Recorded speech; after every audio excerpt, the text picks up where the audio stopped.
Welcome back. It's Saturday, December 17th, and unsurprisingly, there's nobody here because it is still really cold out, and the smart people stayed home, curled up by the fireplace, keeping warm. The dumb people are out working on their boats, and that would be me. Okay, so last time I was here, we tried to do the wiring, didn't work.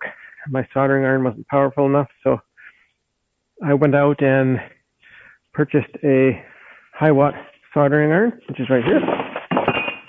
Ta-da! And I also had my brackets reworked. A friend of mine does metal work, so that is the bracket for the antenna, which is going to sit on top of the mast. And let's see what the heck else did I get in here. For the spreader, guy goes right there. It's riveted on to hold the spreaders in place. And of course, we need something to hold those spreaders in place. So, rivets. And this is called a helicoil kit because I drilled out the 5/16 bolt hole for the spreader mount, and I did it incorrectly. I drilled it to 5/16. Should have been smaller, so when I ran tap through it to thread it, there wasn't enough, and the bolt just slid right through. So this little kit, you run these guys, run those guys there into the oversized hole. They've got thread on the outside and the inside, and you run your bolt into that, and hopefully that will keep everything in place.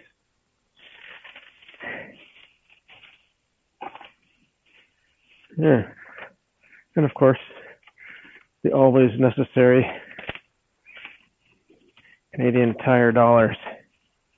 Well, in this case, Canadian Tire, 25 cents, 5 cents, 5 cents, 5 cents. Good stuff. One of the other things I had expressed concern about was my Raymarine I-70S instrument pack. The kit comes with a cable.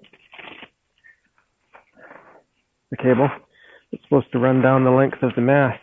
Now, they don't tell you before you buy the kit how long the cable is, but when I open the package, it says right on the package, 9 meters. Now, I'm not sure if Raymarine is selling this stuff to people who own dinghies, but I'm pretty sure this is not going to be long enough for my 43-foot mast. Let's have a try and see what happens.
Well, that's all the wire pulled.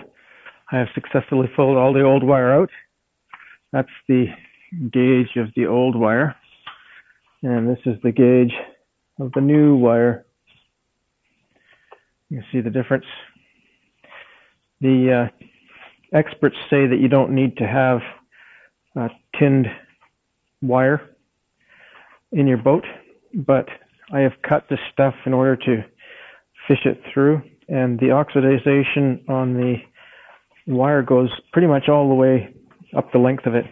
So I'm not sorry I bought tinned wire for the new stuff, and it's a heavier gauge, so I don't have to worry about current overload and that kind of thing. So the only thing I have left to pull through is the antenna cable, and I'll probably do that this afternoon. And then I need to figure out what I'm going to do about the Raymarine I-70S cable, because it's 18 feet and I've got a 43-foot mast. So that's going to put a kink once again in the schedule, but that's the way it goes in boat land. So I'm going to clean up the mess here, and I'm not going to throw this stuff away because it might be useful for something. And I'm going to go home and have something nice and warm to eat and drink, because that's the kind of day it is. In the meantime, fair winds, following seas, and God bless.